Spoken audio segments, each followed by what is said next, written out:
main plague of school Lorehold. For those of you who have not had the pleasure of meeting me, I have been asked by the faculty to stand before you and address the rumors of students going missing through an omen path. Yes, they did. But we got them back. And, in fact, if I can, for any Silver Quill journalistic students that are in the audience, we lost 4 kids. We got 5 back. That's a win in my book. Yes, but all students and faculty members will be issued a mandatory tracking device, Ravnican in origin, I do believe, that will track if you leave the plane for an unexpected reason so we can retrieve you in future. However, we did have to reallocate funds for expeditions. So students looking to venture into the Bog of Eternal Sadness, the one with the red skulls and your grandma, and you will be unsuccessful in pursuing that particular elective this semester. Enjoy your semester, students! Lorehold spirits! Woo! So, 10 points to Mataldor. now, Dan. The crazy bit is for anybody who's listening, right?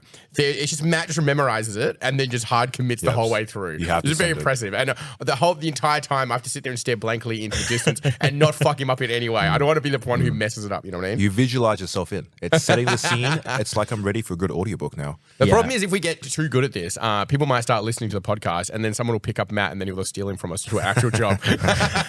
Now, I'll still remember my roots, Thanks, right? I'll that. always remember my roots. I'll come back. I'll make time for you guys. Now, if there was a sorting hat for Strixhaven, what college would you get assigned to? More importantly, what would be? the sorting hat be? So, what kind of item would it be? Yeah, so it's got to be something like very much distinct, right? Like from Harry Potter. Right? And it's ruled by dragons too. Oh. Yes. The dragon eats you, and when it shits you out, it's the color of the house you're going to go into. The school is rough. I like to imagine you walk up a plinth, and all 5 of the dragons come and look at you, like nose to snout. Yeah. They sniff you, and then one of them goes, yes. And that's it. That's how you get chosen to go into your school. There is a lore reason, but that's what I prefer to believe. Now, what do you reckon, Danny? What school do you think you would give me a reminder on what they are. Okay, Matt, run us through. Let's give a quick rundown. The red-white school is Lorehold. They are the school of, basically, if you wanted to become Indiana Jones. They are the history buffs, but they really like adventuring. Before I go any further, obviously there's already double schools of color in Magic the Gathering. They're the ones from Ravnica before. Right, yes. Are they similar, or are they decisively distinctive from those original I ones? would say they're very distinctive. Okay. Each of the Strixhaven schools kind of has their own particular flavorful focus. So they just do Boros with another face. There's a bit of an overlap, but they do try to distinguish it as a unique thing. Cool. Yeah, like for example, Boros on Ravnica is much more aggressive, and it's focused on creatures and things like that. Whereas Lorehold is in the same color pair, but it cares about the graveyard, cares about things leaving, it cares about producing spirit tokens. Cool. All sorts of stuff. So there's them. Then there are the Quandrix. They're the math guys. They also really love biology, and they like finding math in everything. Cool. Looking for patterns. I get it. Yep. There are the Silver Quill. They are the College of Words. So they like to speak, they like to write, they like to poems and be lawyers. They're going for that's black and white, right? Yeah. Yes, They're that's the black emo and white. kids, you know what I mean? They've got their hair down on the front flop. If the teacher's what's wrong? They're ugh. They are emo-ish, but the real emo kids at this school, the goth botany punks, are Witherbloom. Oh, okay, cool. So they are the school of rot and life. They incorporate living things into their outfits, and they have pets. They're encouraged to have pets in every single one of their school bags. Cool. That they will sacrifice in rituals. My school bag would be a pet. And then you could just, every time you put your homework in there, you just straight into the shredder. Just fucking gone straight away. Fantastic fun, but you do not pass any class. Yeah. And the final school would be the Prismari. They're the art kids. So they're all things performing arts, and they incorporate magic into their sculpture and music and visual arts, all sorts of stuff. Ooh, well, I went to high school with an art scholarship, so we're going to go with the Prismari guys. Prismari, I feel like that's red cool. and blue? Yeah, I don't know. like playing red and blue a lot as well. I do like playing red and blue. That is my diddlies. So my goal, I went to an art school. It was a performing arts school at Balcatta, and I had an art scholarship and a football scholarship. So I did for soccer. Really? And I my primary other thing I did was dance, but I was mostly in dance because there was a lot of attractive Understandable. girls in the, I'm in the learning class. so many things about Danny. This is fantastic. There's I remember at the start of the year when some of the other boys that were in soccer, they're like, "Oh, you can't believe you're doing dance," and they gave some choice words that were far more okay to use in the early 2000s. You know what I mean? But they're biting their words after they see the crowd. After about 6 months, 100%. and as we grew into flourishing teenagers, they're like, "Damn, I wish I was in." You're like, motherfucker, there are 90% girls in this class and then me, and I'm actually in hot demand because they need a male role for all of the stuff. Also, a megaton of leotards, like tight leotards. Yeah, I get Good it. times. For myself, I would definitely find myself sorted into Silverquill. They're the college of speaking and saying words and writing things. Although I do have to say, I would want to minor in Lorehold because they are the history guys. They are the history buffs. I just don't really want to go into tombs and things. Well, they probably need someone to write their shit down, right? So you're like, you can face up the best of both worlds, though. Yeah, but the Lorehold really don't like anyone that writes stuff down that doesn't experience it firsthand. Oh, I see. And like with Silverquill, they have this like really cool magical ability where you can deliver, say, like a biting insult at someone, and it physically manifests itself as a little blob next to them, and it like kicks them and reminds them. Kind of like all the terrible things that my mum has said to me, coming back to haunt me 20 years later. Instead of a shoe, it's the inklings. You know what I Yeah, mean? exactly. And then on the flip side, if you say something like really cool and motivational to your friends, they like physically feel stronger. I don't know what that. I don't understand. It's a fun theory.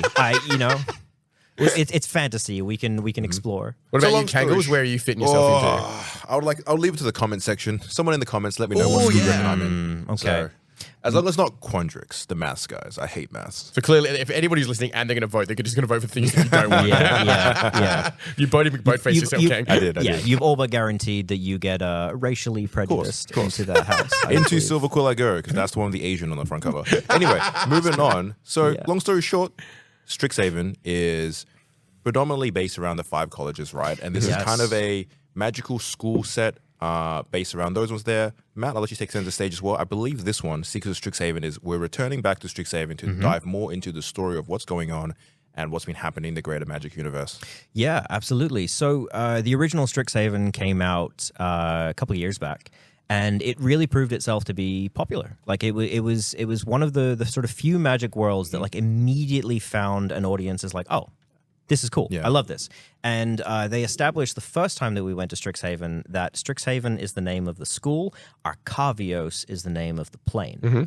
And there was this sort of implication that there's lots more Arcavios out there. And Arcavios has this really long history. And they did a great job of hinting at it, establishing some little things, and waiting for them to be picked up later on. Right? Is it like a safe, like stable plane of existence, or is it more like with Arcavius is like?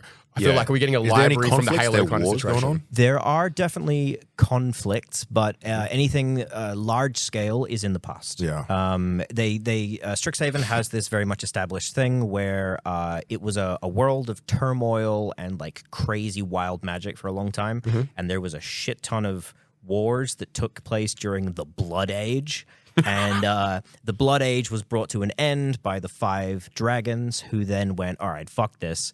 We're all going to like unify together, and we're going to make a college so we can train up a new generation of like actually good at governing people. Yeah, nice. And they're going to celebrate their differences, and that's going to be kind of like the main aspect. The classic trading in the weapons for for teachers, essentially. Yes. They're supposed to plowshare themselves. Yes. And the big thing is we all know that dragons make magic cooler. So having dragons around is very awesome. I guess from having a 16-year-old son in high school and him being delinquent enough as it is, I guess if his teacher was a dragon, he'd probably sort of shit out quick. Pay attention. Real. Yeah. Now, Strixhaven, the first set was a big success, right? Like it was strong, like mascotting based on the colleges as well, and the set itself was very powerful, full of mystical archive cards. The mystical archive being a reprint spot with full of interesting arts, which had its own lore like tied into the set, right? Like the mystical archive is a real thing on Strixhaven. It is a library of ever expanding spells from everywhere in the multiverse. So the Archivos name is referring to like this thing, yes, I'm assuming? The mystical archive is a part of their giant library called the Biblioplex, and it is a real thing inside the canon. So when you are opening a card of the Mystical Archive, you can almost be like taking out a book from the Biblioplex. These are things that all the students can go there and learn. It's the scroll. Sorry, they're like the scrolls and stuff. I guess it's full of scrolls and whatever. Exactly. It's tying in the greater magic universe into something tangible within a universe, within this one world, right? So, for example, in Secrets of Strixhaven, you have references to existing magic cards like Ancestral Recall. Now, a lot like how in the Beast one, what was the Beast one? Within? Yeah. No, the Beast set, and it was its own planet. Ikoria. Yeah, Ikoria, and they totally wrote the dinosaurs Jurassic Park straight to that set seamlessly, without any effort. So now with the strong reprints through Mystical Archive and brand new fresh art, especially in the Japanese Mystical Archive cards, combined with a strong theme set. We had Strixhaven being a massive success. I think for a lot of people, if they said that Strixhaven was a fondly remembered set, I would agree with them. Yes. After a few more years, we finally returned to Secrets of Strixhaven, highly anticipated. And this recording is after the release of Secrets of Strixhaven. Yes. This set has once again been very successful for us, positively received. And now the big question is, where are we in the story, right?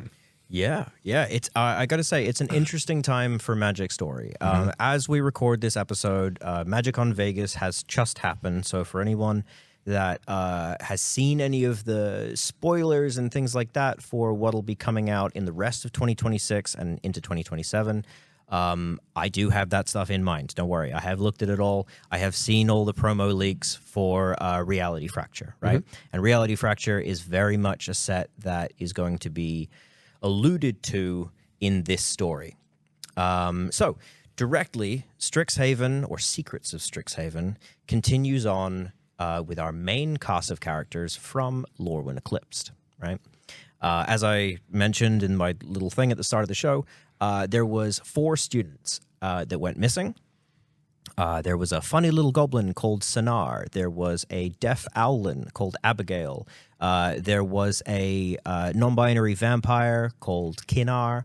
And I'm forgetting the other one. And how the fuck am I forgetting the other one? The other one is the Gorgon who lied on her resume. Tan, right? They go missing. And one of the things that I will admit, I completely skimmed over this in our overview of the Lorwyn lore. Lorwyn lore, that's kind of fun. Is that they picked up a friend along the way. They picked up a elf from the elves of Lorwyn specifically, not Shadowmoor. And he really didn't fit in. His name was Llywyn. And I love that his name is Llywyn because it means that I get to say Llywyn with the the Welsh pronunciation because Lorwyn is very Britannic inspired, Celtic inspired. And he came back with them to Strixhaven. I do like the idea of going out on what is effectively a school field trip and then just coming back with a kid. You know when the teachers do like the when you go to for Australia specifically, most of the time it was going like swimming lessons, you know what I mean? Yeah. You go to do swimming lessons and they'd head count you off the bus and then head count you on the bus. I like the idea of getting back on the bus from swimming lessons and there's just an extra kid. Yes. And the teacher's like, fuck it, bring him. The elf very much is also a Lorwyn style themed elf. Yes. Where you can tell that's kind got of the that horns? trickstery little thing going on. Yeah, and that's what I mean. They got hoovies as well? They've got hooves, they've got horns. Cool. And it's interesting that you bring that up, like Kang, because one of the main problems that Llywyn has at this school is being racially prejudiced against. They're effectively like at the Lorwyn one or back at the Strixhaven one? At the Strixhaven school. Damn. They have now moved from Lorwyn into Strixhaven. They are a full-time Strixhaven student, and everyone at Strixhaven is like kind of racist. How do you say the name again? Llywyn. Llywyn exchange student is the card you're looking for. So it is literally an exchange student across dimensions. It's weird when you've got like a school full of dragons and owls and other random nonsense, and then you've got like a blue goblin. I hate elves. And they're going to be racist against the goat elf? What's going on there? It's very, very strange. I think one of the main things is that there are Strixhaven elves, and Cluin looks different than a Strixhaven elf. I just be like, look, I'm a goat guy. Fuck Yeah. leave me alone. He's just cool looking, right? Yeah. Like, and it's one of those fun things to sort of look at is that like we remember going to school and then a brand new exchange student enters like halfway through the year and they're from a different country and all of a sudden things are like really hard for them. We remember what that's like, and then we put ourselves in a fantasy setting and it's just like, oh, it's actually kind of weird. My exchange student when I was in high school, he was Canadian, he was held buff, so I think he did fine. Oh yeah. I think that actually sounds like the optimal way to do it. To be honest, if a student showed up at my school and they had horns and like hooves and shit, and they could do cool magic, that'd be awesome. Yeah. Yeah. Especially because all of the elves from Lorwyn are canonically hot, right? Oh, Like, 'cause it's the that's beauty thing. elves. They're the beauty Yes. races, Yeah. right? Go back to the previous Lorwyn episode to check out more about Lorwyn Eclipse. Yeah, 100%. So did he not like it? He got bullied on Lorwyn and then came to Strixhaven and got bullied again? Or he Was he too ugly? What That's the happened? one. Yeah. He moved from Lorwyn, like basically being like, man, my society sucks. They are extremely prejudiced against people who look different, and then finds himself in a foreign environment where, lo and behold, people are Lorwyn behold. Yeah, lo and behold, People are chill about it. I don't know about you guys, but like if you're talking to a guy and he's like, yeah, I was at this place and it was hell shit and they were like, all those guys were dickheads. And then I went to this other place and they were kind of shit and they're all kind of dickheads. So at some point you got to be like, I think the is big it you, thing- buddy? I think the big thing we got to what's the think common about. denominator, right? Yeah, we got to think about is that they're going back to school. It's college, right? Yes. It's the kids bullying each other for sport. We're Yeah, talking true. about high school life. You know? Yeah, exactly. It's kind of part of the high school experience. So yes, now we return to this main cast, and during the Lorwyn story, they were first years, which means that they had not chosen a particular college branch. Right, all Strixhaven students just do lots of other different classes. Now they are second years, and they have chosen each of their individual schools. Or do you choose yourself in this world? I believe so. Yes. You're Yes, choosing your major. You elect, and I believe it's kind of a thing where like you apply to a school, and they may choose to take you on or not. Right? Hey, you apply for like the artsy one. They're like, no, you kind of shit. Art. They're like, no. You need to do go the to the maths woodworking steelworking group. Yeah. So yes, now we have these 5 main characters, and they need a way to communicate because effectively they're doing a whole bunch of different classes and they're not at the same school as each other. Strixhaven is a massive campus and it's very big on off-campus activities, right? Lorehold are just like exploring the rest of the plane the entire time. Most of Silverquill spends their time partly on campus and then partly in like the judicial chambers and stuff of the plane, right? Just like being clerks, right? Yeah, so they have this like scroll in their rooms of their respective schools that they write on parchment, and it magically appears on everybody else's scroll. And they physically like have to flick through pages. They make a bunch of things about how Abigail, the Silverquill student, who's very eloquent with words, she's writing like massive paragraphs, and it's literally taking up more than one page, and they're like, hey guys, we should limit it to one page. It's like, that's not fair. The overachiever kicking in. Yeah. So basically that's the majority of the start of the story is them keeping in touch, I should say, via this magical Discord chat, right? Literally a message board for those of us who grew up in the 90s. It's just like, this is what it was like. Yeah. It's their version of a kickflip.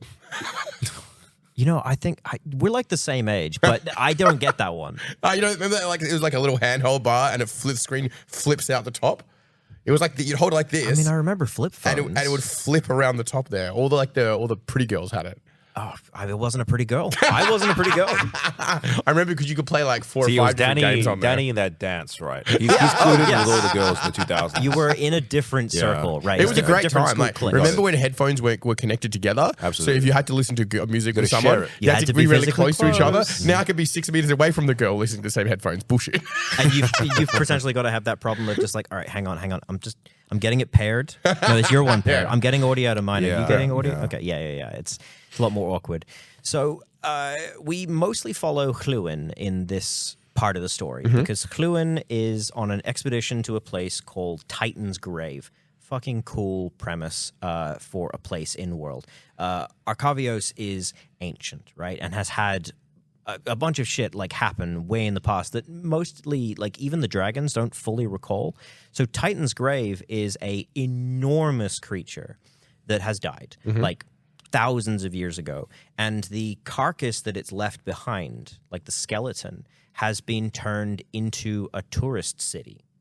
Nice. Right? So it's like a place... That would be cool. Yeah, it's a place to expedition to, but like between the rib cages, people have made up like a shanty village where they sell trinkets and they carve off bits of bone and they sell you marrow and like a tour guide to go all the way through what used to be the intestines and all this kind of stuff. It's kind of a sick place.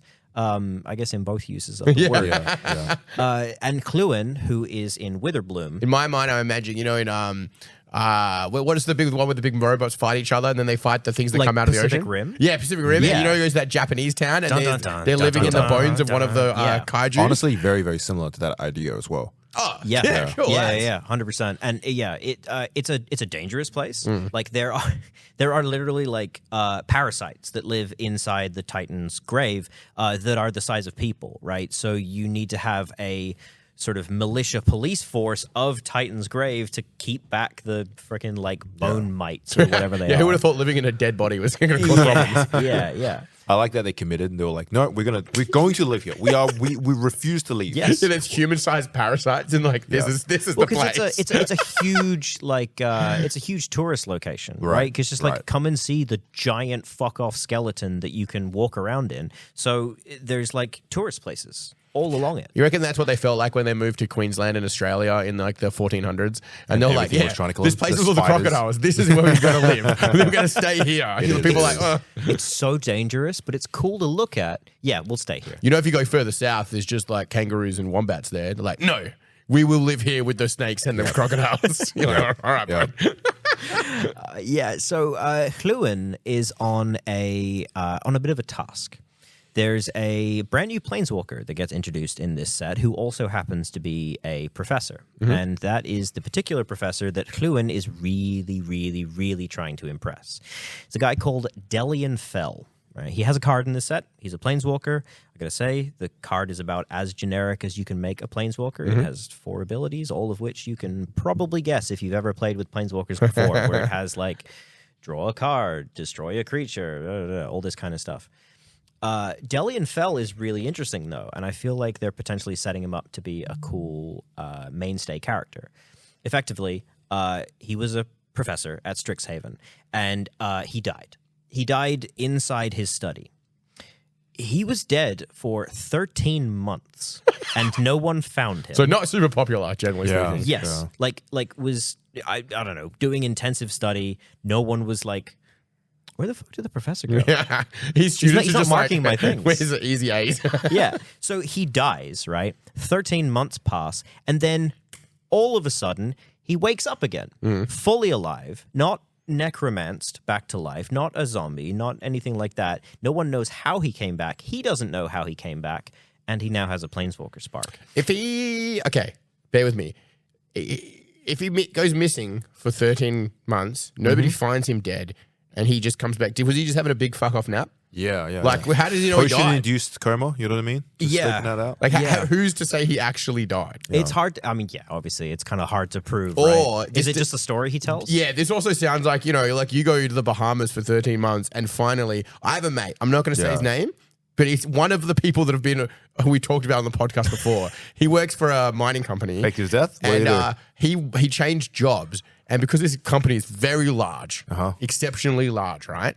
They gave him, they changed his role, and then they said, we'll email you for your first shift.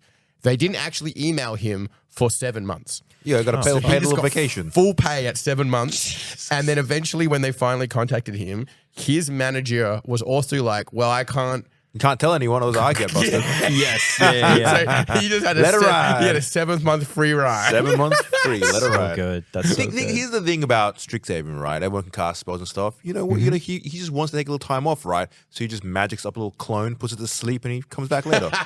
Same idea. I get it. Yeah. The problem is, I guess, whatever particular nap spell he was using was very potent because he fully remembers the pain of dying and the pain of waking up, but has no memory of what happened in that 13 months, or how he Do you reckon died, or how he slowly came back. degraded and melted through the floorboards like those ones in the American apartments, and they don't find out till he's dripping through the ceiling of the apartment underneath. So Yeah. when he re-sparked, he had to gather himself up from the carpet. And of course, he's a Witherbloom teacher as well, so it's all about like rot and plants and potions. So they wouldn't have been able to notice the smell. There just wouldn't have been any. It's like, oh, it just smells like a normal one. Yeah, Oh shit! That college stinks. Like literally. Oh my god, yes. Yeah, everything smells bad. They're just getting the nerd vibe, you know. Sure. Like I said, it's goth botany, so it's lots of dark, damp corners. No kidding about his planeswalker being like planeswalker generic abilities go right. Gain 3 life, draw a card, or destroy target creature. Yep. Yeah. It's the replacement for Garuk, right? Yeah. The trick is that like all these abilities are not bad. Like they're actually pretty good. Yeah, they're fine, Rock and roll. right? Like exactly, they're all good. Like, but they're just like slapped on a brand new character. Cool design though. This is the guy that you see in the like promo video they put out, right? Yes, exactly. Yeah. Which was pretty cool. I like that. Yeah, the animated trailer this time was fantastic. Doesn't technically happen in the canon, but it's fine. It shows largely the team dynamic, right? Because Hluin is trying to impress this professor, and he goes off on a voyage through Titan's Grave where he finds himself in a place that he's not supposed to be. And he specifically finds a whole bunch of archaics doing a crazy ritual. Now, what is an archaic? An archaic is something that is a unique lore item, I guess, lore tidbit for Arcavios. They are these huge, enormous, giant-like creatures with no faces and a whole bunch of arms, right? They are titanic in size. They basically do not speak. They are sort of these colossal natural beasts. On Arcavios, there is always an appointed oracle, someone who is like sort of the magical messiah of the plane, right? Every time one of those oracles gets appointed, they discover that one of the archaics is them. When that oracle dies, there's this thing that happens where they get sent back to the beginning of time and transform into an archaic. Whoa. Every archaic that is around is an oracle that has died. And the oracles are chosen via the world, or is it as a process? It's unclear. Okay. It's something I haven't specifically looked into, so I'd like to clarify on that one later. But so every archaic, past, present, and future, is an oracle, or was an oracle, or will be an oracle. Interesting. Yeah. It escapes time. Is there It's like a limited beyond amount time. of oracles? And if you counted them all up, you could work out how long existence is? That's the tricky part, okay? So all of these archaics are doing this dark, fucked up ritual, and one of them is going nuts. And we later find out in the story, sort of smudging ahead a little bit, that particular archaic is designated as the last archaic. Oh. Canonically, this will be the last oracle in all of Arcavios' history. They will turn into this archaic, right? They're called the Dawning Archaic. They also get a card in this set. They're a legend, right? It's interesting that the last one is also called the Dawning, when a Dawning is generally referred to as the start of something, you know what I mean? So what kind of ritual are they preparing for, right? Are they restarting the plane? Yeah, You know what I so mean? that's the thing, is that Hluin like finds out, he's like, hey man, the archaics are doing something fucked up. That's kind of weird. Also, while he's there, he discovers a brand new creature called a Lumaret. They're like these tiny little frogs that have wings, and actually a society. He discovers that they have language and communication and can make flags and stuff. And he's like, whoa, that's a cool observation. And he wants to go back to Professor Fell and tell him about this. And he tells him about the Lumarets, not the archaics thing. just skips a large part of the Yeah, story. he's like, that was probably pretty fucked up. I that guess could end the world, but check out this cool frog. Yeah. Dude. And Professor Delian Fell, unbeknownst to Hluin, is also pursuing whatever mystery is around these archaics. So he hears, because he's tasking students, like, go out into Titan's Grave and like discover some shit and then go back and tell me. The one student who actually uncovers something that Delian really wants to know tells him something else because he's scared of him. Delian Fell is a very intimidating man. And Hluin, who is... Because he's a high-ranking professor. Yes, and he's also like... He's Professor Snape. effectively. Right, of course. I hate to make comparisons. He has that to bit of Harry the Potter, he has but the bit of the aura around him of being a little bit unapproachable. yes, he's Right. snappy. He's hard to impress, and he's all kind of gloomy and tends to pick on students. Yeah, the strict teacher. Right. Which makes people want to impress him more. Right. So then, Cluen realizes that there's something really kind of fucked up going on at Titan's grave. And he notices in particular that the Oracle, the current Oracle, a lady by the name of Jadzi, is also at Titan's grave. And she's there for some reason that feels like quite official. And she's talking with Professor Fell, and Cluen's like, okay, there's something that's up here. Then, all of a sudden, the Dawning Archaic bursts out of the ground, grabs Jadzi, and disappears, right? Fucking destroys so much of Titan's grave, causes like a massive, kerfuffle, right? Like part of the city. Yeah. I mean, it's effectively like a city at this point. And so Cluen goes, it's time to get the Power Rangers together. Everyone from all the different schools, come and join me. And that's exactly what they do. Yeah, nice. Like are we talking about the main character cast, or that he's collecting all the students together? Yes, like a revolt? all of his friends from all of the different schools. Now, these students, right, the protagonist students, are they Yes. notable students of their school? Are they special students? They are particularly high-performing not ones? particularly. Or just kind of students caught in this situation and now they're going for it? They're second years, which means they're in their first year of being part of their school. So they're learning some stuff. They have aptitudes. They have a lot of potential, but they're just a student. It's that classic like storyline of there's in the background the CIA is doing their job, but also there's these 12-year-old kids that are like, we'll fix the problem. Yes, exactly, right? Like that's the aesthetic. Some Stranger Things kind They're- of vibe. Yeah, exactly. They're just the ones that happen to be there and now they're rising up to the task. Yeah. Later on, history books will look back and be like, man, we probably should have sent like a crack team of SEALs to go figure that out. Yeah. Especially if like the archaics are destroying cities. It feels like Strixhaven would have a contingency plan of this is the A team, the best wizards. Go. Yeah, well, I mean, this is apparently the first time that it's ever really happened where an archaic has gone rogue, and I think the Oracle was there potentially to be that SEAL Team 6, right? Like the magical. She's the messiah of the plane, right? And then I like the idea as well. This world-shaping like catastrophe is happening across the plains. There's just the guys having a car race on Aether Drift. Hell yeah. Yeah, they're like, zoom, zoom, baby. Their cars fly through the plane, see the entire city getting blown up, and they fly back out of the plane. yes, funny you should mention that. As in a classic Danny tradition, right? You make an offhanded joke, and it is kind of what's happening in the story. Aether Drift does directly lead into this story as well, because when Kirill, the vampire from the Lorehold faction, who is canonically non-binary and buff as shit now, I don't know if you can compare their card from Lorwyn to their card from Strixhaven, and they got like a huge bulk up. Well, they're second years, right? So he's hitting that like what do you call what was that thing where the early growth phase? What is that? Puberty. Fuck. Why can't I know words, brother? Every single time. We're really working our way to early growth phase was my best guess. So you know what I mean? Yours is still better. He did that puberty, and he's got a little bit of hair chins on his. They have hit that puberty. They've hit that puberty. I don't know if vampires do. Right? I guess. Are they? They're immortal. No. They just go when they eat someone who has puberty themselves and just get it. Right. Yes. Secondhand puberty, baby. Yeah, that's the thing is you've got to suck dry some puberty from someone. Yeah, they got some proper biceps I hate on them that's now. on the internet now. That clip of me. Yeah. They got a bulk up. In their picture, they are lifting an entire pillow. Yes. And slamming it. Yes. Rock and roll.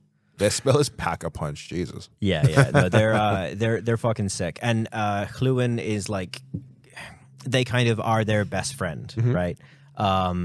And they've started calling Cluen Lulu. And it is way more pronounceable, by the way. Yeah, that's right. It's kind of what you call you Kang, right? It's the same thing.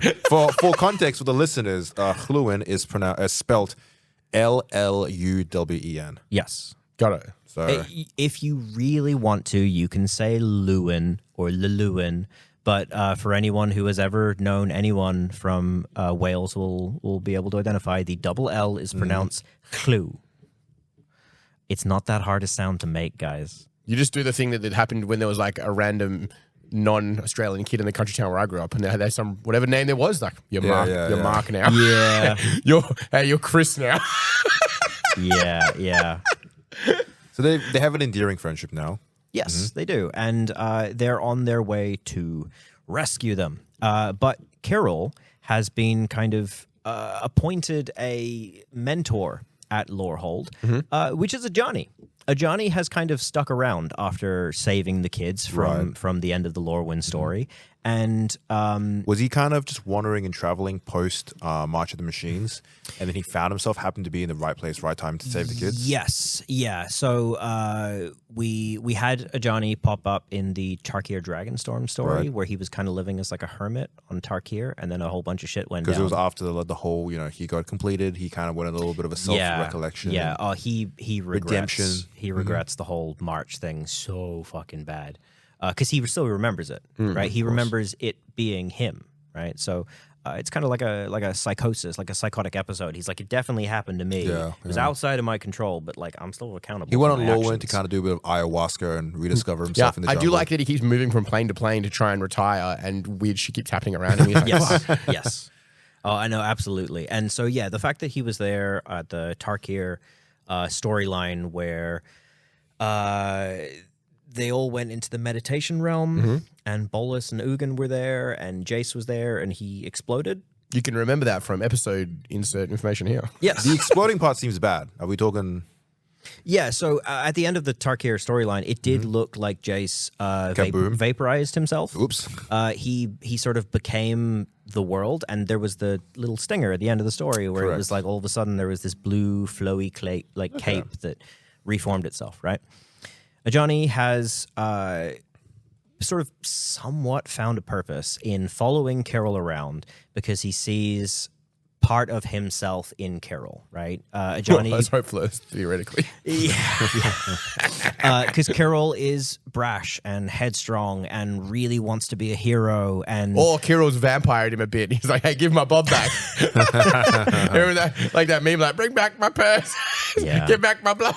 Ajani has kind of a really fun role in this story because we've always known Ajani as like a mentor, right? He's like a teacher. In this story, he's trying to do that, but he is now too old. He does not connect with the kids, and he's trying to mentor Carol. Carol's like, he's like, this guy's pretty cool, but I don't respect him. And so when Ajani is like, I know your friend is in danger, but wait here one moment while I get a cart and then we'll go together. Carol's like, yes, and then does exactly the opposite.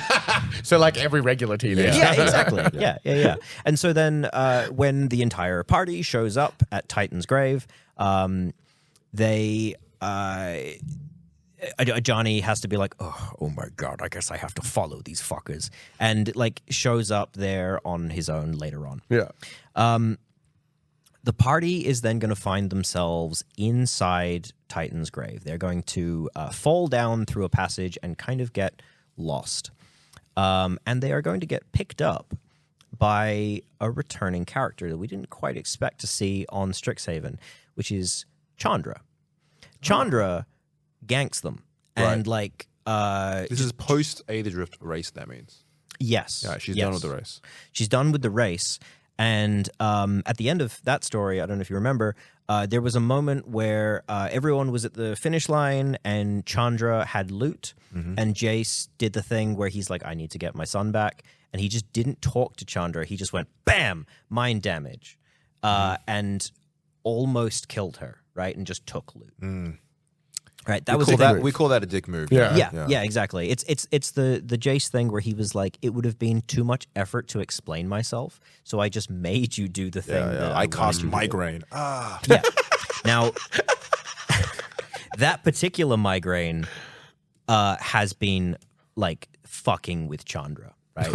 Okay. It has been really fucking with Chandra because now that Jace has done the whole Tarkir explosion, become part of the meditation realm thing, Chandra is now having visions of other lives that she could be living, right? And she's fucking like trying to figure out which one of her is the real is this her. into the fracture thing? Yeah. Okay, I see. This is the lead into reality fracture. She's seeing beyond The strings on the whiteboard have come together. Yeah, exactly. Jace is starting to become a god, and Chandra is seeing things right through the universe. Yeah, exactly. So Chandra is like, I have to find Jace and fucking kill him because whatever's happening to my head is serious, and I get this implication that there is some bad stuff about to go down. Right. Now, Ajani has also been ganked with the teens, and in kind of a funny moment, all of the teens are not like restrained in any way. They're like, oh, this I know Chandra. She's kind of cool. Ajani is shackled because Chandra is trying to talk to him and be like, we need to find what the fuck Jace is up to, and we need to fucking kill him. And Ajani, like I was saying, trying to be a mentor, trying to be a teacher, but is now way out of date, is like, Chandra, you need to slow down. Just understand. I saw Jace. He exploded. You're wrong. I'm right. I'm the teacher. You're the student. And Chandra's like, shut the fuck up. Seriously. I have listened to you like speak so many times. I do not want to take this slow. I am having such a horrible headache right now. I can see visions of things that you can't. You need to follow me. And Ajani's like, but I am the teacher. You're the student. And Chandra's like, shut the fuck up. He recognized who he's talking to, though? Yes, he does. Yeah, they go way but back. Johnny's an old man. He's always going to see Chandra as a child. It's like a kid, yeah. Yeah. And so even though she is this fully grown woman who's had all these like traumas and experiences and all this kind of stuff and has knowledge that he doesn't have, Johnny can't see it. He can't bite his own tongue and just be like, okay, I'm going to help you. Yeah. He has to jump in with the, I don't think you're doing this the right way. Right? All of that stuff. And that's going to be the main kind of tension in this set. And that's the reason that Chandra has him shackled is she's like, you're going to interfere with my plans. She's over it. Yeah, you're going to interfere with my Very plans. red mage of her and very white mage of Johnny. Yeah, yeah. Lines with their personalities. Funnily enough as well, Chandra has some lackeys, right, at this point. In the original Strixhaven story, and I'm not going to get into it, there was a bad guy, and the bad guy had like a team of students. Basically, they were all students that were expelled for dark magic, right? They were called he was called Extus. They had like mage hunters. It was a whole thing, right? We're not going to get into it. There was an evil guy and there was evil students. Chandra has picked up a whole bunch of those evil students who aren't evil anymore. They're like, I don't. They're like, I just didn't want to go to school. Delinquents that just needed someone to understand them. Exactly. Yeah. And all the names were Eddie. Ed, and Eddie. Eddie.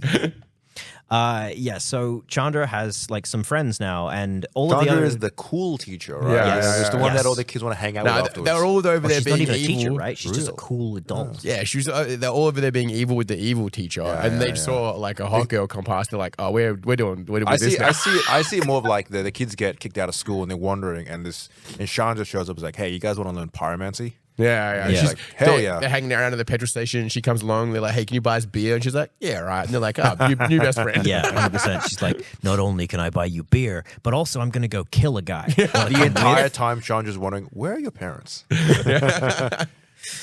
It's fun. This entire like back and forth between Ajani and Chandra is great, and it gets even better later on, right? So the party is going to. I'm going to skim over some things because it gets sort of convoluted, and the next important story point is we're going to have the entire party find themselves deep within the bowels of Titan's grave, and in there, the final set piece is going to happen, right? There is the dawning archaic, this huge hulking monstrosity that is going nuts. We don't know why. They have Jadzi, the Oracle, in their hand, and Jadzi is like, I know, please calm down, and like they're trying to communicate and they're trying to get it across, but the archaic's like, you don't understand, things are fucked. And off to the side, In her mind, she's like, yeah, but this sounds like a problem for the last one of mine. You know what I mean? Like, it's like this is for my like successors, like 16 times. I just want to get through my term and then go work for a mining company. Yeah. And off to the side, there is this giant snarl. Right, a snarl is a thing that occurs quite naturally on Strixhaven. They're basically the conflux between two different kinds of magic. Imagine like oil and water. They're not mixing; they're just swirling around. These are the two colored lands of the set. Yeah, exactly. I do remember that name. Yeah, the snarls, right? However, this snarl is different because no one's ever seen it before, and it's doing some fucky shit. Right? There's just like a whole bunch of nonsense that's coming out at you. Look at it and you're like, hang on, that looks like Strixhaven, but it doesn't look like Strixhaven. And like, whoa, what was that place? Oh wait, I think that's Ravnica, but it's all different. It's different realities, right? And the main party is going to find themselves there, and basically, Chandra looks at this archaic that's going nuts. And she can see in her mind's eye that something about this archaic is important to Jace's plan, whatever it is. So she's like, I'm going to kill it. I'm going to blow the fuck up out of it. Sure, could you ever got a plan that doesn't involve just like immolating something? Yeah, it's kind of what her and Nissa did with the Eldrazi. Exactly. Right? They just kind of blew it up and asked questions later. And there was a mentor character in that story, Ugin, that was like, don't Ugin do was that. kind of pissed off about that whole thing. Yeah, because Ugin did the thing as well that Ajani's doing, where he's like, just slow down and try and understand it first, and we can study it. And Chandra's like, fuck you, people are dying right now. Fireball. Kaboom. I guess when you have the inherent ability to light things on fire, it's kind of like a one-way train, right? Yeah. Man, I'm not saying if I could cast fire, there'd be problems, but, there'll be problems. And that's exactly what sort of happens, right? Is Chandra just goes, fireball! And Ajani jumps in. He's like, no! And Ajani and Chandra are now fighting because Chandra's like, I want to blast the fucker. And Ajani's like, you shouldn't, because we don't know what's going on. And Chandra's like, fuck you, I know what's going on. And he's like, but you don't, though. You really don't. So she's just kind of going on schizophrenic ramblings here about. Yes. I do like that they've both got like their own group of kids who are just kind of standing on either side, like looking at each other, like, Yeah, exactly. What are we supposed Watching to do? two teachers fight on the oval. Yes. It's they don't know that these people have like hundreds of years of history prior and stuff like that. Yeah. Well, and also because, like I mentioned, Strixhaven has like the Mystical Archive. They are privy to the history of the rest of the multiverse. Oh, okay. They know some stuff. So they're it's more like meeting their heroes, and they're like, I didn't expect it to be like this. 100%. Yeah, exactly. These are two figures from history that they have heard about probably in classes. And you just kind of meet them, and they're just assholes. Yeah. And it's like, why are they fighting? I thought they were on the same side. Meanwhile, the archaic is in the background still going lunatic-y, and then these guys are bickering with each other. The kids are like, Yeah. I want to mention there is one archaic called the Transcendent Archaic, and he is relaxing. That's just It's the archaic. His job is to hang out and chill and just meditate. Yeah, I do like the look of the archaics. They have such a cool, unique visual to them. They are giant, but they have kind of like these hammerhead shark ass faces. They're very much designed, I think, unique to Arcavios. Yes. Right. Yeah. And this Dawning Archaic is kind of like it's a big scary one. It's just sort of, it's the exact same thing, but it's got like a whole bunch of like dark stuff on it. And Jodsi, the Oracle, is working on doing a spell to heal the Archaic. They're coming to this realization that they were like, see this like fracture in reality over there? Setting up for a new plot line. That is really fucking with the Archaic.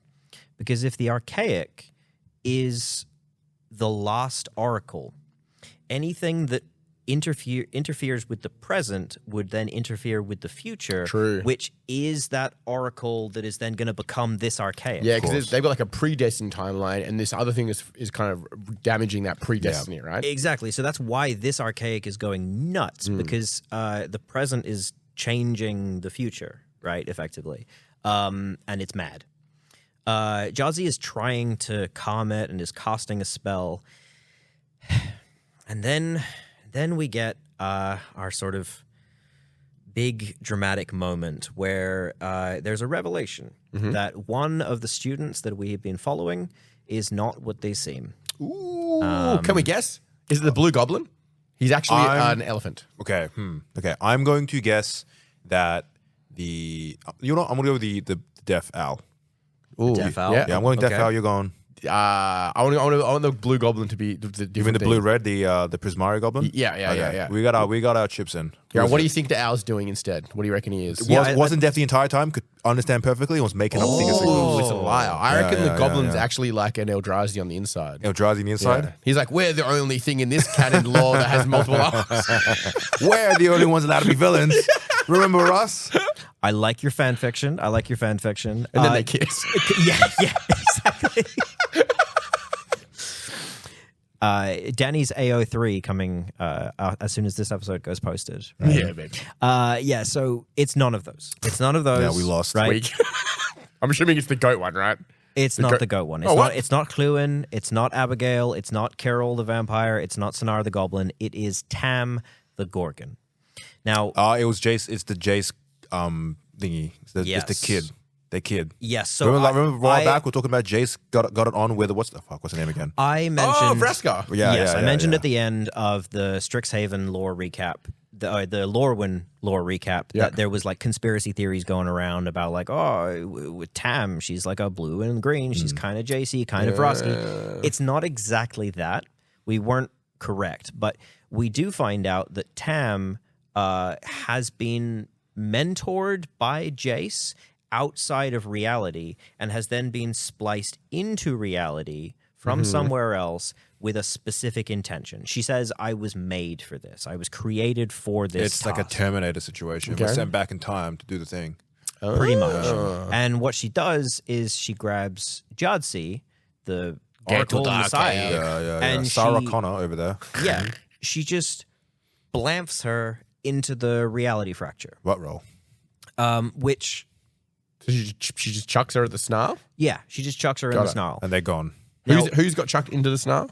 Jadzi, Yeah, the Messiah of the plane, the Oracle, rough. which creates, of course, a lot of problems because if that Oracle is now gone and into a thing that will change reality, that's like the whole magical center of the entire plane. And then that affects the whole line of archaics. Of course. And it's a whole like cascade of effect. We don't really know exactly what's going to happen from this point. But it's fucked up. And all of the students go, oh no. And we get like a little sort of flashback of Tam, talking to some mysterious blue cloaked figure who has... She's been scheming the entire time. Yeah. Because she's been doing this thing where, like, she does have mental telepathy guarding, and she has a mentor, and she doesn't let anyone know about who they are, all this kind of stuff. So, yeah, she was kind of like a sleeper agent this entire time, and I guess her entire purpose was to get to here, which required Lewin to get into trouble and become friends with her, and then invite her to here, and then they had to... fall through a very specific it's a whole thing. But yeah. So we have a few plot points all leading up to a different, like all different sets now have set up a bunch of cliffhangers, right? We had Edges of Eternity. We had the end stone was kind of yoinked right at the end of the storyline. In Aether Drift, we kind of have Loot getting yoinked right at the end of the storyline, leaving that open as well. And now we have in Strixhaven, the Oracle kind of getting yoinked. Yes, we do know where Loot is because Loot then also showed up in the Tarkir story with Jason Vraska. And when Jace did the exploding, become the multiverse, whatever, Vraska took Loot and ran. Yeah, so this is setting up a bunch of different plot lines all leading up to some point that we have yet to see what the finality is. Yes. So here's the point where we do have an idea about where this is going. And before I mention the actual like concrete spoiler stuff that they've, talked about at Magic on Vegas, there's actually a side story that's really interesting to talk about here. I don't mention side stories much. They're normally cool bits of flavor. They often sort of focus on legends in the set. In this Magic story bundle that we got, each of the 5 students from the original Strixhaven set get their own short story. Oh, cool. Right? Cool. As well does Ral Zarek, because it's worth mentioning, right? There's a Ral that shows up in this set who's mono black, that's kind of weird. Yeah. We get this implication that, yes, it is a Ral from a different reality that has slipped in. Slipped in, yeah. Yeah, where here's Ral. The Snarl's been busy. Yeah. Because, of course, also at the end of the Lorwyn story, we saw the cliffhanger of Liliana being met by a white-cloaked version of herself. Right. Yes. So, like, these other versions are slipping through, right? So one of these side stories is actually very important because it concerns Zimone, who has become quite an established character, I would say, at this point. Yeah. All the Cropped up a few times. first Strixhaven characters, the students now are kind of ace students for their houses. Most of them have graduated. Zimone has literally graduated college and is now working on Ravnica.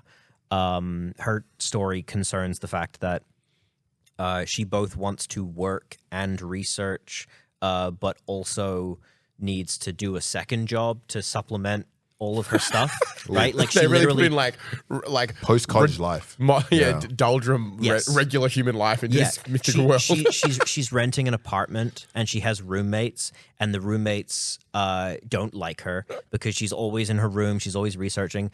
Zimone was in the Duskmorn story as well. Oh, yeah. She was, and she is traumatized from that. She's scared that Valgavoth, the big demon house, is going to pop up at any moment. Not a big fan of haunted houses anymore. The thing for Valgavoth is that Valgavoth can turn any closed opening into a portal. So a closed door, a closed window, that kind of stuff.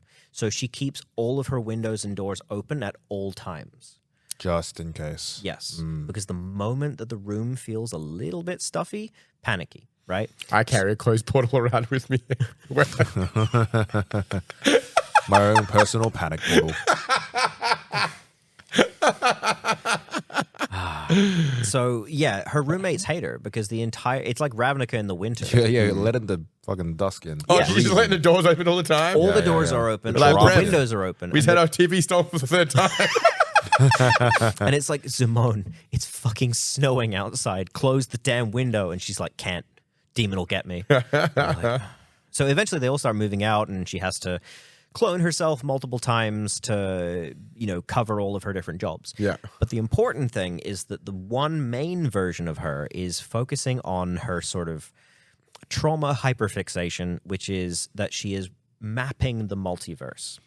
And she's mapping the multiverse in real time. She's able to figure out the physical shape of it. And specifically, she's tracking the growth of the house, right? Of the Duskmorn thing. Because I haven't had a chance to talk about Duskmorn on this podcast specifically. So Duskmorn is the entire world is one house, and it is growing. It is physically getting larger. So getting extra rooms and shit? Well, yeah, pretty much. It's like an infinitely expanding, just Valgavoth's liminal space is spreading through the multiverse. Yeah, and he's like an ever looming eventual antagonist. So it's like every time he opens a new portal, that kind of space gets added to his thing. Every time he opens a new portal, he pulls people in, and people being pulled in then creates like sort of a fuel for him where he can continue to physically expand the house. Yeah. He's like an expanding black hole. Are we expanding like phically getting larger, or Physically expanding as in larger. like new rooms of like and each room is different, is getting added to the thing? So Duskmorn is a weird setting because the rooms constantly change. They're very fluctuating. So Duskmorn always physically doesn't really make any sense. Okay. But yeah, it is physically getting larger. Valgavoth is a demon that is physically confined to the house, and his way of gaining influence is by physically making the house larger. So if the house is bigger, I can dink into more things. Exactly. And Zimone is tracking this, and she's like, "Oh my god, it's gonna like start really fucking shit up." And I like this because this is potentially setting up Valgavoth to be a real villain in the Magic mythos, which is nice because we don't have a big villain at the moment. The main three, the Phyrexians, the Eldrazi, and Bolas are all kind of in the wind. They've more or less been dealt with. Yes, at the moment. quote unquote. And Bolas is free, but it's a thing. And eventually, all those guys will have a race against each other. Because this is the Valgavoth that you smack me with in the commander, right? Yeah, correct. Okay. He has a card. Yeah, the one he smacks you with is the speed demon. Right? Yeah, is that it? That's not him. But there's also that's one of his Valgavoth lackeys in the deck. Yeah, Okay, got it. Valgavoth, terror eater. The speed demon is his own thing. He's too busy. Oh, Valgavoth is the big. He's the giant moth demon. Yes, correct? got it. The elder moth demon. He was the commander of the precon. He was also in the commander precon. Yeah, okay. As like the red-black version of him. So Zimone is tracking the house growing, and she's realizing that there is this weird mirroring effect happening on top of the multiverse, and she's like, what the fuck is that?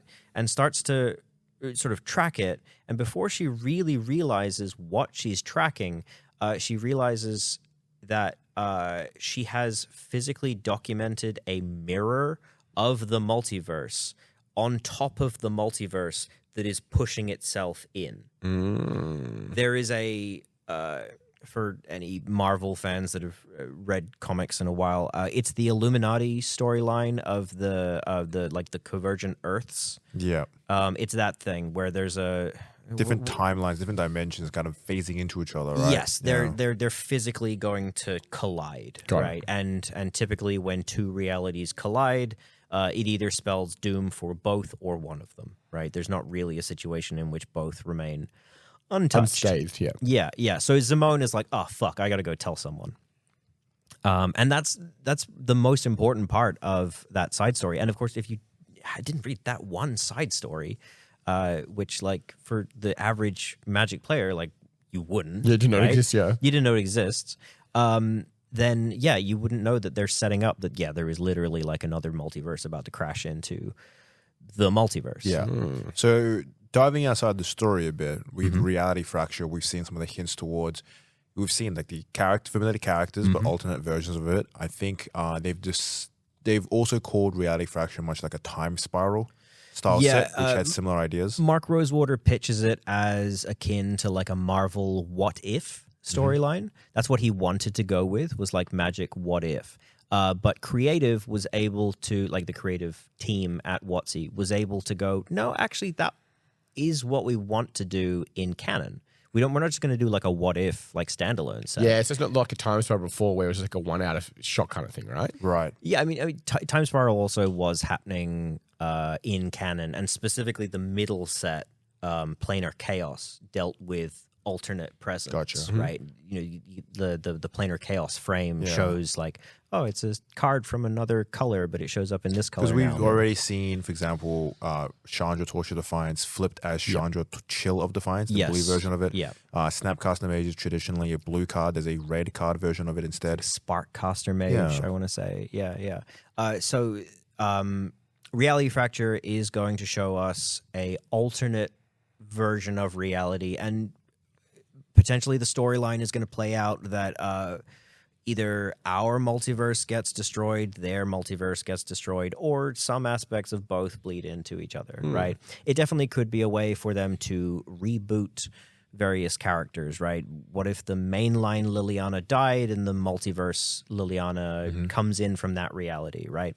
This is setting up Jace as more of an antagonist as well now. He is definitely tied into all these happenings. Yes, he is sort of the major antagonist. He is the architect of reality at this point. I'm wanting a Dak Faden in like a green, I don't know, green white, where he puts things in people's pockets rather than taking them out. Chaotic good versus, huh? Yeah. That would be kind of fun. He hands out like little cactuses or something. I don't know. Yeah, the exact opposite of a pickpocket, a put pocket. I think what's been really cool is we've gone back to Strixhaven, and again, we get a little more dive into the lore of Strixhaven. One of the big cards, the cycle of cards, is the Emerituses. So what are the Emeritus? Emeritus means kind of like the highest scholarly member of a field, right? So like if you were at a university, it's not really a thing in Australian universities, but you can be the emeritus of subject, right? It's just a level of expertise, scholarly. It's like achieving a doctorate, your PhD. Yeah, but specifically within a university setting, right? Yeah. So it's the cycle You're the best student. Yes, You have achieved. well, You've done it. the best postgraduate student, Very good. kind of thing. Yeah. So I mean, we've also seen that one of those emeritus is going to be reality shifted. Right, the one that casts Ancestral Recall is being shifted into black, and now it gets to cast Ancestral Revenge or something. Cool. It becomes a that's the one that card. is like the serial glass cards. Yes. Yeah. Another question as well. The pests of Strixhaven. We have Belech, Loafing Pest. What are the pests? Oh in this yeah. plane? Are they So just that's a fun. critters? There are so many fun little like rabbit holes to go down in Strixhaven. So in Witherbloom, they're the college or the school, the college of the cycle of life and death. They fully understand that life turns into death and death turns into life. It's a cycle, right? So they breed and magically conjure these creatures called pests. They're not meant to be long-lived, but they're meant to be tenacious, right? And every time we see a pest, they look slightly different. They're just a weird little blobby, spiky thing. Yeah, little glooby guy. They are specifically made to be used in rituals. They're going to get sacrificed, and they're Oh my god, they're the essences. squigs. They're kind of like squigs, yeah. Yeah, they're meant to be potion fodder. Are they cool with it? Have we ever asked if the pests are okay with it? Don't worry about it. I'm pretty sure the answer is no, right? Yeah. Kind of like a chicken, right? You're like, you Yeah. grow a chicken, it gets to live 3 weeks, and then it's Yeah, a they nugget. can be pets. They can also be pets if you really want to. Yeah, so you yeah, go for it. Yeah. I mean, yeah. we like Do you ask taxonomically do you ask call a them nugget if he pests. wanted to be a nugget? There is no ethical consumption of Absolutely. nuggets. Yeah. I guess. But yeah, so the pests, one of those pests, long ago, ran off into the bog, and that was Blech. Blech. Ah, there you go. The named card. It was because this set had Blech, and then there was another one. That Oh, was, yes. it was Blex or whatever it is. Blex, Yeah. right? Oh, yeah. Blex From the was, previous set. He was in the original Strixhaven, and it was basically a thing that he ran off into the bog and became kind of like a apex predator. Mega pest. Incredible. Yeah, he became an apex predator. He became enormous. Do you think right? he did by who's just really annoying to all the other predators and they fucked off? They let him feast Because Go for it. he was being a pest? Yeah. I mean, they were like magically created to just sort of like grow very quickly, and that's exactly what he did. He was a cane toad out in there. Ooh, I like that, yeah. Right? Yeah. King Cane Toad. Yeah, he was an introduced species, and basically he got really big, and it became kind of like a small side quest in amongst Witherbloom students, the hunt for Blex. Yeah. Right? It's like I'm gonna be the person that goes out and finds that thing. So, Blex died. okay, that was previous Strixhaven. Okay. Yes. Well, since the original Strixhaven, Blex died, and it was a big tragedy, R.I.P. and everyone was really, really sad because no one was ever going to be able to catch the big fat pest. But there is a new character that showed up, Blech, or Blech, right? As his friends call him. Yeah, that shares striking similarities to Blex, and appears to be some kind of progeny. And it's like, oh, well, Blex died, but they had a son. That's cool. It definitely feels like a convenience thing of like, you know, in like China where they find out that some of the waterfalls have like water pipes going to them to feed the waterfall. Oh, yeah. It feels like a situation where they're like, well, we kind of Keep need. it going. Don't worry about it. Yeah, we need to have the guy had a son, right? Yeah. Yeah. They're just in there shoveling pests into the Somewhere in fucking- the wild, there's like one teacher who keeps releasing like pests. Yeah, new ones out Go there. free, my children. Yeah. This is just a second Blex that got Absolutely. released, and they're like, no, it's not. The other one died. This is a new one. Yeah. There isn't two. And with Strixhaven, honestly, it's kind of cool to go back to this, fan favorite plane, progress the story a bit further on as well. Now we go to the segment here. Do you guys have a favorite card of yours from the set? Have you guys had a chance to sit down and really play much of the cards? So Experience the cards? yeah, this is always the bit that I tend to struggle with brand new sets is finding a really interesting new card. I love this set as a setting. If I was to Plus, pick, also, it's a very diverse set. You scroll through, you have a lot of different creature types, strong presence towards the instants and sorceries, giving a lot of like reactive gameplay. I believe this is one of the few sets where there's no enchantment auras. There should be some. I might be mistaken. Yeah, because the Silver Quill mechanic is based around casting. Correct. My apologies. I remember reading a statistic about something. Target. It's like this set is missing one type of card. Yeah. And then they're bringing back a lot of familiar mechanics. A lot of creatures have spells attached to it because you have to imagine it as the creature themselves are able to cast spells too. I love the idea behind it as well. Yeah. So if I was to pick a favorite card, I always would have to go for something that is a really fun callback to a very specific kind of lore. So my favorite card to pick for this would be the Joined Researchers. Fun one. Mono white rare within the set. They're a 2/2 first strike for 2, or 1 and a white. The characters in this art are specifically the references from a card called was Unlikely Alliance? Secret Rendezvous? Secret Rendezvous. Yeah. What am I talking about? It's literally right on the card. They cast that card as a prepared spell. That card had a very sapphic overtone to it of like 2 students from rival colleges getting together for a secret rendezvous. And now they are joined researchers and they get to continue to have their secret rendezvous. And then next set, it'll be teen pregnancy. Considering that they're both women, I'm surprised if that can happen. But it's Magic Land, man. They make it work, all right? Yeah. Maybe. I love a callback to a fan favorite.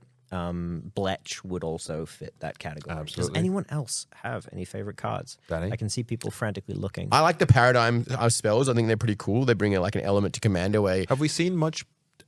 Have you guys sat down and played much Commander? Did we see the Paradigm spells being played? Oh, not yet. I haven't seen them yet. I played a few games over since the set, and I've actually seen a couple of them. The black one's been played quite a few times, and the same as the red one.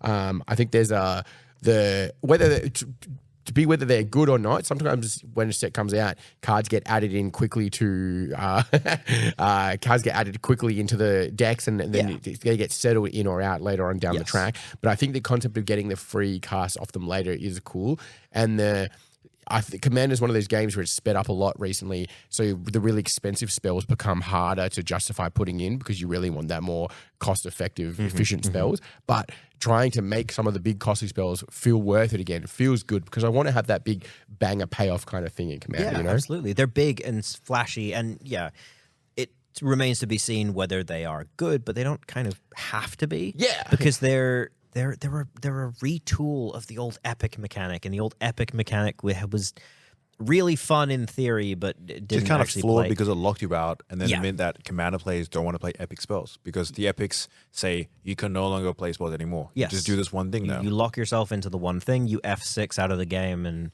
I played some draft. There's also a sloth in the game. A pest brood sloth, and he's kind of funny. If I get a chance to like kill my opponent with a sloth, I'm down for it. You know what I mean? Slowest creature possible. But I think these sets, like the Strixhaven one before, comes out where there's maybe not as much of the flashy big enders, but what you come down with 6 months down the track, 2 years down the track, is a lot of really cost-effective, usable, doable spells. So there's a new Path to a Path to Exile kind of destruction spell that's coming there. Yes, Erode. Erode. Yeah, there's a lot of 1 and 2 and 3 mana instance of sorceries that just do really effectively good things. You know what I mean? Yes. Like some removal, that kind of stuff. That while maybe not super exciting right now, they do find they'll leak their way into decks quite a lot down the track. You know, I have been really impressed by at least one of the prepared creatures coming out of the Commander decks. They're all really cool. Yeah, they're all pretty fantastic. One in particular, I want to say it's the Commander decks, has Exsanguinate attached to it, right? Like a game-ending, game-winning spell. And what that means is that it can come out on turn 2 or turn 3, and it might just sit there in the background doing nothing. Kind of akin to I don't know, like a Rogue's Passage or something, where all of a sudden, a looming doom. Yeah, 6 turns later, you're like, oh, by the way, I can just kill everyone, and they're like, fuck, we missed that. Of course. Yeah. And it is really cool to see that happen. My favorite is probably the new Dina, Essence Brewer. Original Dina kind of caught my eye when the Strixhaven came around as a really interesting 2-mana commander. You don't really often see 2-mana legendary creatures. She caught my eye also as her name, right? Soul Steeper, steeping to create brews and teas. Very Weather Bloom idea. I love interesting gameplay mechanic and how you build Dina. Over time, she's actually become quite a popular green-black commander. They've done a revision of Dina in the new set, Dina Essence Brewer, with some also fantastic art by Pauline Voss. Really, really cool concept. Then they've kind of taken that idea of a low CMC legendary creature and that whole life gain +1/+1 counters, and I feel like they've really just boosted it up. This new Dina feels like a really strong improvement on the previous Dina. Well, the previous one was an uncommon, right? So correct. She bumped herself into late. She's mythic, but she's in the commander deck. Yeah, she's the face card of a commander precon, right? So they're sort of meant to be a bit more pushed, right? Yeah, they're really like way more playable, way more built to be a build around commander, right? Yeah, Whenever you sacrifice a creature, draw a card, always useful. Incredible. She now has the activated ability of she used this sacrifice on herself, keeping that ability she used to have, and she puts +1/+1 counters, and she plays around that life gain.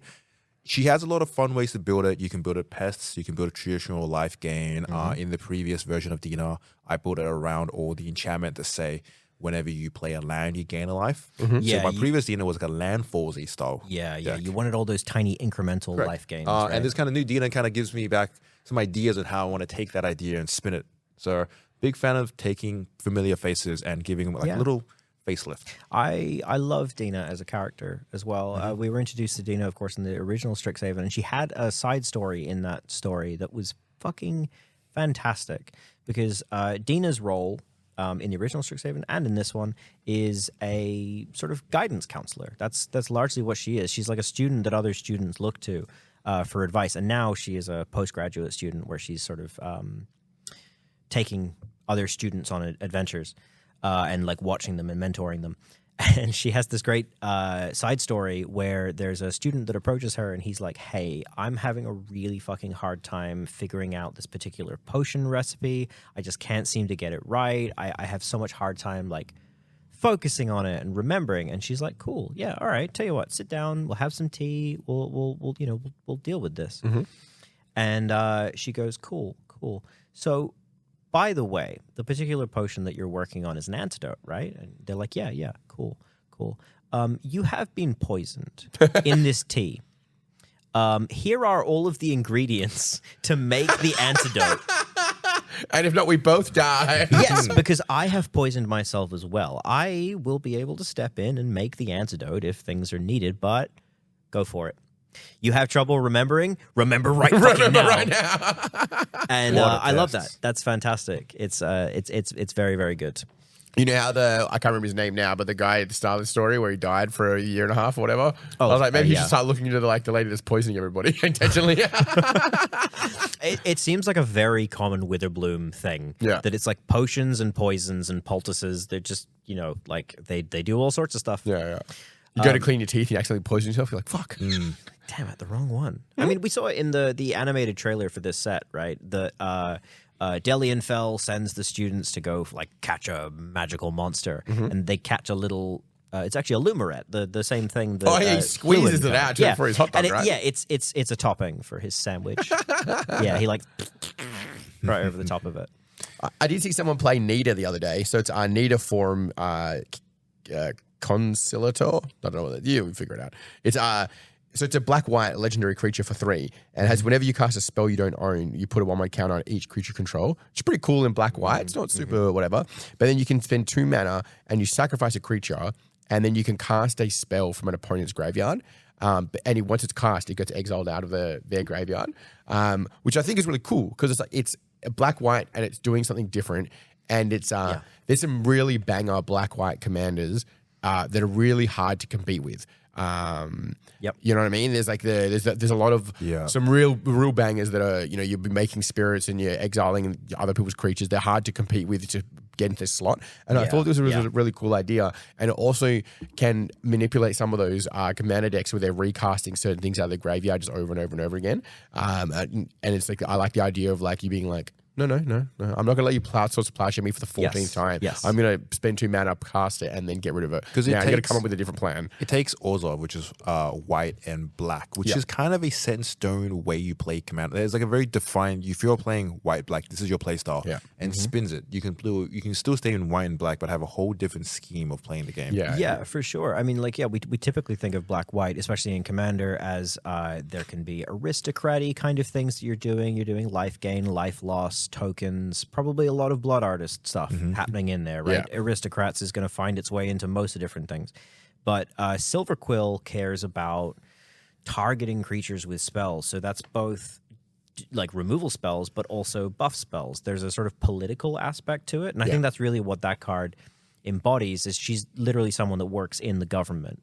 And she is willing to sacrifice her own like party members to be able to pull out a bill that was in the trash from someone else's thing to then put the party forward. Yeah, exactly. I just think it's like I guess in my mind I'm thinking of like, you know, the 3-mana Taser where she makes spirits, but then you can sacrifice the spirits to like exile creatures. Taser or of Scion. It's you really like in a genre of black-white like doodlies, like with the blood artists and stuff, it's really hard to compete to put anything else in that slot because she's so good. So having something that's doing something clearly a little bit different and can maybe be seen on in the commander slot seems interesting. You know what I mean? Absolutely. Are we like so now? Like go back on the like lore stuff, right? Are we well and done with the cycle of the old guard, and we're really like punching forward with the new guard, you reckon? Because, you know, you still got Jace, we got Chandra, and we got the cat, and it's like, I guess you're still seeing them, but is this kind of like, does this feel like it's like a handover, like a pass of the baton kind of thing? It definitely could be. You know, from promo images that we've seen of Reality Fracture, we are seeing there's a Garrick that's in there, there's an Ajani that's in there, there's a Jace, there's a Liliana, so maybe not. right? But it'll be like probably a passing of the baton potentially, right? And like killing off certain ones, introducing new versions of others, that kind of stuff. Because I mean, I think especially the last couple of storylines have really hammered home that Ajani is out of his depth and needs someone to end him, because man, is he depressed, struggling, and like He's out of touch. He's not going to kick himself off, but he probably wants someone else to come do the soldiery thing and put him out of his misery.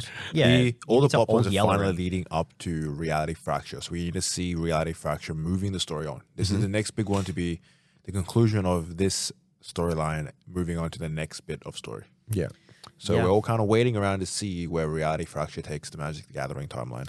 Yeah, and I think this is a much more open-ended, like big plotline set than, say, the Phyrexian invasion. Yeah. Right? Because we all knew the Phyrexians were going to lose, right? That's kind of like always going to be the case. Yeah, they can't just have every set that comes out from there. It's just Phyrexian. Yeah, exactly. It's just like, and it's now Phyrexian, the Phyrexian. It's not Magic the Gathering anymore. No, we knew that they were going to lose. We just didn't know how they were going to lose. We didn't know who was going to die in the storyline, all this kind of stuff. But with Reality Fracture, it's way more open-ended because there's what-ifs, and there's what-ifs that depending on potentially how WotC feels, what the fan reaction is, all that kind of stuff, might become just what's, not what ifs. Right? They might actually just end up becoming mainline. And yeah, I would say that it is very likely that characters of the old guard, like Ajani and Liliana especially, won't make it past this set. Yeah. And we'll see a new version of themselves. Maybe the other Ajani is like a crazy villain, right? Like a wild animal. And Ajani has to sacrifice himself to take that Ajani down. He's just a dog. He's just a dog guy instead. Instead of a white cat, he's a red dog. That would be fun. Yeah. Cool. Well, Connor would love that. Yeah. He finds out that his soul is actually just Rin and Siri, but meshed together. There you go. It's a flip card. Cat Ajani, dog Ajani. You know, they've reprinted Rin and Siri so many times. They could just do a Rin and Siri where there's a red, like a red Ajani cat, a dog, and a white Ajani cat on the same thing. I want to see like a Ren and Siri, but it's Ajani and Rinaj. Right? Well, we're an hour 30 minutes, guys. That's the wrap up for Secrets of Strixhaven. I guess the next big one is we got our stuff in between. We got Marvel Superheroes followed by The Hobbit before we return to Reality Fracture in fourth quarter of this year. Yeah. So we got a bit of time before we jump into the next part. It'll give us time to get back onto track with some of the older ones, right? Absolutely. We're halfway through, what We're halfway through Ice Age. Ice Age, We're halfway through the first 2-3 years of Magic the Gathering. Yeah. We are barely into 1995. I have to admit, because you guys were going to tee up to do Ice Age while I was in New Zealand, and the second part, and I was like, oh, that makes sense. But I was a little sad, and the fact that you guys didn't get done, I was like, nice, I get to be in it. Yeah, the fact that Matt was an idiot and got his AMs and PMs mixed up. No, it's all good. It's worked out for me. Although it was going to be I was kind of curious to see what William was going to be like on that episode because he was present during that time. That would have been interesting. He would have had first person accounts of, oh yeah, that thing. So yeah. But it would have been funny. Yeah, exactly. To hear William's reaction to things, and I'm just like, okay, so here are the continuing adventures of Marton Stormgald, and he's like, what? Yeah. He's like, how much was that card worth? Yeah. Alrighty, guys. Oh, that's the trash one. We'll see you guys in the next episode. Hopefully we get another lore episode in soon as well. Take care, everyone. Catch you around. Bye.